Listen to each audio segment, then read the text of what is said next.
selalu dalam keadaan sehat dan penuh semangat ya.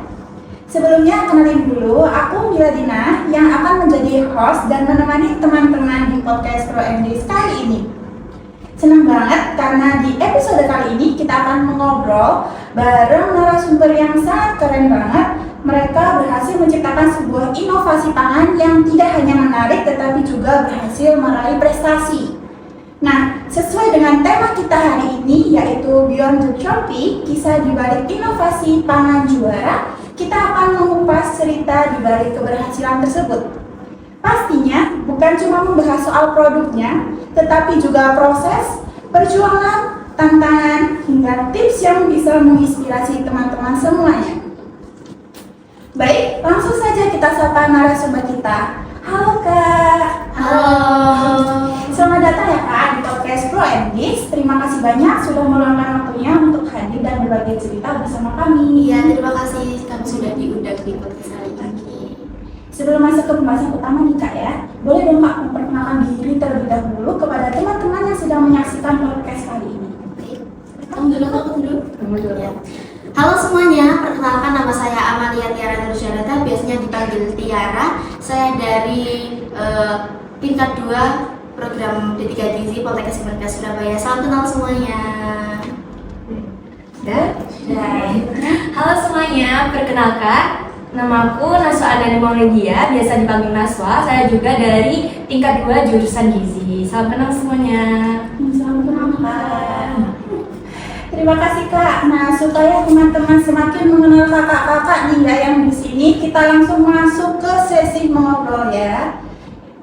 Di sini kita mempunyai beberapa pertanyaan ya Pak. Nah, lalu yang pertama nih Kak, sebagai mahasiswa Gizi angkatan 2024, apa saja kesibukan Kakak belakangan ini selain kuliah dan praktikum? Kamu dulu?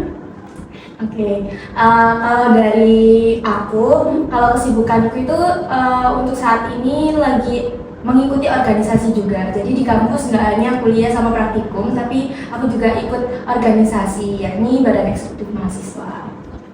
Untuk kegiatannya akhir-akhir ini apa aja Pak di Badan Eksekutif Mahasiswa sendiri? Oke, jadi melihat dari amanah yang diberikan ke aku jadi Menteri Keuangan, jadi di situ mengatur semua keuangan di organisasi mahasiswa di Poltekkes Kemenkes Surabaya. Jadi hima-hima, UKM itu juga kami atur di BEM. Lalu mungkin dalam waktu dekat ini ada PKKMB ya Kak ya, itu kan besar banget ya. Nah itu PKKMB itu juga kami yang mengatur. Terus ada waktu itu ada ekstra juga yang kita mengundang murid-murid SMA, seperti itu sih Kak. Oke, keren banget ya Kak. Mungkin bisa dijelaskan lagi Kak? Oh, kalau saya. Ya. Kalau saya lebih tepatnya itu sedang menyiapkan mental sih Kak. Soalnya kan kedepannya bakal naik ke tingkat 3 semester 5 yang mana notabene itu sedang mau PKL.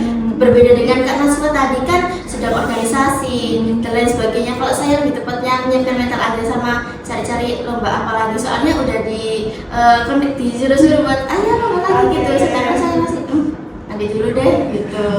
Itu kesibukan yang sehari-hari ini apa aja Kak? Kalau kan tadi Kak Naswa kan di band gitu kan sibuk dengan organisasi. Kalau yang sehari-hari Iya. lagi ada nyiapin sesuatu tapi rahasia. Kita tutup mulut aja ya. Untuk saya kedua nih Kak, kalau boleh tahu sebenarnya dari mana sih awal mula muncul ide membuat produk inovasi pangan ini? Apakah berawal dari tugas kuliah atau memang udah punya ide sejak lama dengan kakak ini? Kedua ya. Kalau ide itu enggak dipikir lama sih. Itu idenya muncul spontan. Awal mulanya itu waktu kita hari apa ya? Hari Kamis atau Rabu gitu. Praktek di lantai 3. Terus ada info buat lomba di NIC di Poltekkes Surabaya yang diadain sama Hima Jurusan Gizi. Terus kayak tertarik gitu. Terus cari sama bawah. Terus mikir kira-kira apa ya buat apa yang sesuai dengan tema kegiatan saat itu. Kan temanya bahan pangan lokal. Terus ya spontan aja resepnya. Kita di sana buat Morabi Burger itu Moringa, Mackerel, and Beef Burger. Jadi bahannya itu tercetus tiba-tiba, ya pokoknya spontan aja Kak gitu. Terus idenya tiba-tiba udah jadi dan alhamdulillah alhamdulillah dapat iseng-iseng. Oke, ini artinya semua spontan aja gitu Betul. ya dulunya. Nah terus kalau idenya muncul spontan gitu Kak ya, itu kan Kakak ini ngerundingin itu di perpustakaan atau di mana gitu buat cari-cari referensi, boleh di apa? Oke, kalau dari kita sendiri itu sebenarnya nggak ada tempat khusus buat membahas itu. Jadi kayak kan kita juga sekelas ya kami. Jadi kalau misal praktek, gimana ini apa lanjutannya kayak jadi nggak kayak gitu. Nah itu nanti kayak sambil jalan, sambil omong-omongan. Jadi nggak ada kayak tempat khusus karena kita juga kayak jujur iseng-iseng nih ikut-ikut itu. Jadi kayak ya udahlah alhamdulillah aja gitu dapat idenya. Mau nambah ini Kak, dan untuk idenya tercetus sama pengen ikut lombanya itu agak unik, yaitu di sebelah tangga. Waktu kita nungguin praktek buat antri pengembalian bahan, terus kita seorang sambil buat ide, agak lucu sih emang. Memang ide itu muncul Iya, di saat betul yang banget. penting gitu ya. Betul. Nah, saat pertama kali menyusun konsep produk nih Kak, apa yang lebih dulu menjadi fokus? Apakah ingin menghasilkan produk yang rasanya enak dan justru atau nilai gizinya yang lebih diprioritaskan nih Kak? Kalau dari aku sih lebih semua harus balance antara tampilan, rasa, nilai gizi dan lain sebagainya. Pokoknya kita itu sebagaimana mungkin bisa menggabungkan antara beberapa komponen tersebut menjadi satu dan akhirnya menjadi satu paduan yang kompleks gitu. Iya, terus tapi kalau dibilang siapa sih yang diprioritasin ini kita lebih ke lihat syarat dari lombanya. Kan pasti di lomba itu kan ada syarat-syaratnya, kita harus menyesuaikan itu juga. Jadi kayak awalnya itu kita lebih ke nutrisinya karena kan kita juga itu kan lombanya gizi ya. Jadi kita harus fokus ke nutrisinya kayak gitu. Baru kita gimana sih bahan apa yang harus kita pakai kayak gitu. Nah, terus kita itu mikirnya kayak kita harus cari bahan yang emang jarang digunakan dalam artian kayak nggak pasaran lah, kayak nggak yang apa ya, biasanya kan kayak kue-kue, cookies kayak gitu kan udah banyak ya yang bikin, jadi kita kayak cari yang lain lagi kayak gitu. Nah, setiap produk inovasi pasti kan punya ciri khasnya masing-masing nih Kak ya. Nah, menurut Kakak, apa keunikan dan keunggulan produk Kakak sendiri dibandingkan dengan produk sejenis yang sudah ada di pasaran? Kalau Keunggulannya kalau dari aku itu yang membedakan antara produk kami dengan yang lainnya itu biasanya kalau burger kan beli langsung jadi. Ya. Nah itu kita homemade dari atas sampai bawah kecuali sayuran Kak, soalnya sayuran nggak bisa di homemade. Nah, terusan itu apa ya? Ya, jadi kalau bedanya itu kan kita kan homemade dan itu benar-benar kayak biasanya cuma pakai tepung gitu aja kan Kak. Kalau yang bannya kita kan bikin burger kan. Nah kalau bannya kan kita biasanya tepung aja, tapi kita itu nambahin oat juga. Selain oat biasanya kan kalau burger itu kan warnanya oranye gitu. Nah kita itu bedanya kita warnanya hijau karena kita kasih daun kelor kayak gitu.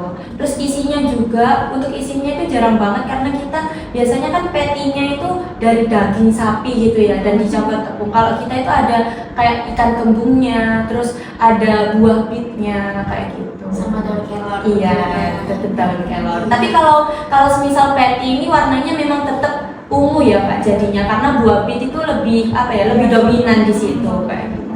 Sebenarnya Kak, burger itu kan makanannya fast food gitu kan. Nah, Kakak ini yang mengelola burger itu menjadi pangan fungsional. Iya, sama ada sausnya kita dari jamur seperti yang kita juga buat homemade sausnya. Oke. Lalu selama proses pembuatan sampai akhirnya produk ini berhasil menjadi juara pasti ada tantangannya Kak. Nah, menurut Kakak apa kendala terbesar yang dihadapi? Baik dari segi teknis maupun saat membagi waktu untuk kuliah dan perlombaan. Mungkin bisa dijawab? Oke, kalau sebenarnya kalau kita merasa kita nggak ada trial and error ya Pak, jadi kita cuma trial aja. Soalnya kita sekali bikin itu jadi ya, langsung jadi. Cuma bedanya kalau waktu pembuatan yang kita coba-coba itu kita daun kelornya pakai daun kelor asli. Jadi kita kayak di jus gitu loh Pak. Jadi warnanya itu lebih lebih hijau daripada yang kita buat waktu lomba kayak gitu. Nah kalau tantangannya sendiri itu sebenarnya mencari bahan seperti buah bitnya karena memang kalau buah bit ini kan susah banget ya kalau di pasaran. Nah adanya itu kayak di Superindo kayak gitu. Baru kita waktu ke Superindo akhirnya itu ada kayak gitu sih. Mungkin tantangannya dicari bahan itu kalau dari saya. Kalau dari aku lebih ke pengaturan waktu. Soalnya waktu udah diumumin 3 besar kan itu ada perubahan dari peraturan. Nah, itu diarahkan untuk membuat produk yang mana itu video, dalam bentuk video, terus kita mengirimkan ke pihak panitia. Nah, untuk kendala dari kami sendiri itu ada praktek dari pagi sampai sore, sehingga tidak memungkinkan kita untuk membuat video di waktu itu. Dan alhasil kita membuat video itu waktu malam hari, dan malam harinya itu juga tabrakan dengan adanya yang orasi dari pemilihan presiden itu PPK Surabaya. Jadinya kami terhambatnya itu di waktu sama yang bahan-bahan tadi. Jadi bikin videonya itu ya Kak yang kayak mepet deadline. Iya. Sama nambahin lagi Kak. Soalnya kan kita kan nganggapnya waktu itu juga bingung. Soalnya kita itu butuh waktu itu yang lama banget karena dari kita ngebesarin ngembangin bahannya itu kan juga lama kan. Jadi kita juga harus nyesuaiin waktunya juga gitu, nunggunya. Takutnya itu kayak kepanjangan videonya atau takutnya nggak sesuai sama waktunya gitu. Mungkin dari ini yang color tadi bisa diambil kalau ingin punya warna yang bagus, lebih baik gunain daun kelor terus dijus daripada yang bubuk kelor yang warnanya agak coklat gitu. Soalnya berpengaruh juga di rasa juga, terus di aroma, terus tampilan juga semakin cantik yang fresh aja gitu.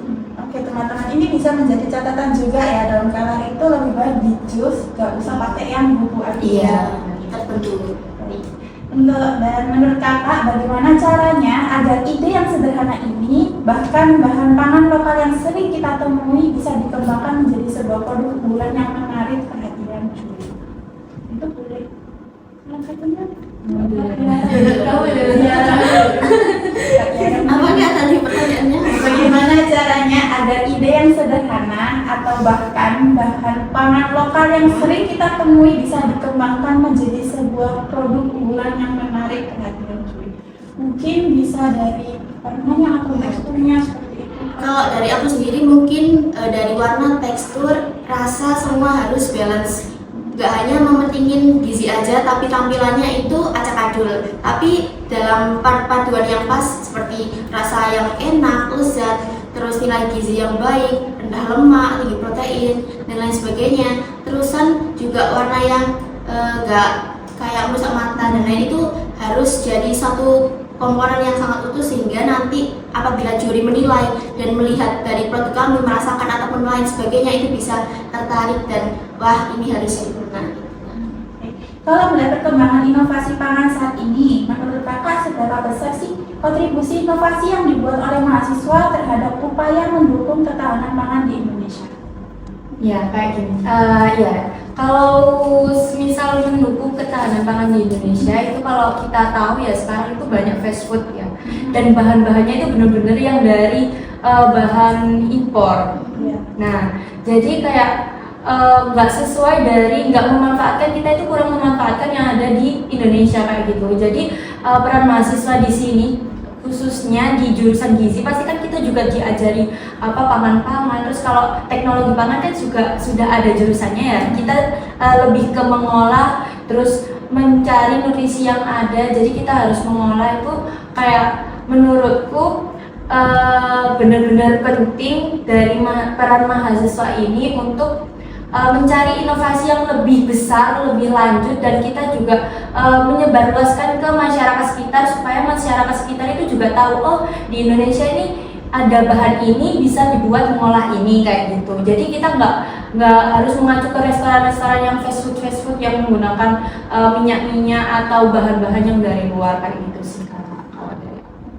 Oke, jadi kayak dipentingin dulu bahan pangan lokalnya gitu ya, kan diperkuat dulu, baru kita bisa ngasih kayak referensi di pangan lokal yang lainnya. Iya. Terus sebenarnya nggak harus kita membuat aja, tapi kalau bisa ya kita itu juga menanam itu juga. Jadi kita nggak hanya kayak ayo masa ini masa itu, tapi kita itu kalau bisa kita kayak membeli biji-bijinya itu buat kita tanam di halaman rumah. Itu kan juga mengenakkan mata gitu ya, jadi kayak gitu. Oke, sebagai penutup nih Kak, boleh dong Kak memberikan pesan dan motivasi untuk teman-teman mahasiswa gizi lainnya untuk mungkin masih ragu untuk mulai berinovasi atau mengikuti perlombaan. Mungkin dari Kak Tiara dulu. Ya mungkin kalau dari aku untuk mahasiswa gizi semuanya, apabila kalian ingin untuk mengikuti lomba inovasi pangan, segera dan cari referensi sekiranya apa aja yang memungkinkan untuk diubah, nggak diubah sih, seperti inovasinya itu diselip-selipin di produk itu, apalagi kan ini lagi musim-musimnya buat tren-tren seperti makanan-makanan luar negeri masuk ke Indonesia. Nah itu bagaimana caranya kalian untuk bagaimana makanan itu bisa diterima di kalangan kita, tapi dengan mementingkan nilai gizi yang seimbang tentunya. Dari Kak. Oke, kalau dari aku sendiri itu kalau untuk pesan untuk mahasiswa gizi ataupun semuanya yang menonton ini, kalau kalian mau mengikuti lomba khususnya kayak membuat inovasi pangan seperti ini, itu kayak lebih ke jangan takut, jadi langsung aja, gak usah ragu-ragu, kayak gak usah kayak ikut nggak ya, mending iya benar, jadi mending ikut aja kayak gitu. Nanti kan menang kalah kan memang ada sendiri ya, nah itu kan memang kalau menang ya bonus, kalau kalah kan kita evaluasi dari hasil itu tadi. Jadi kita mending mencoba daripada tidak mencoba sama sekali kayak gitu. Dan ya seperti yang dibilang sama Kak Tiara tadi, bahwasanya kita juga harus mementingkan ketahanan pangan, terus nutrisi-nutrisi yang ada seperti itu, dan kita juga harus pintar-pintar buat mengolah bahan-bahan dari lokal untuk dikonsumsi ke halayak masyarakat.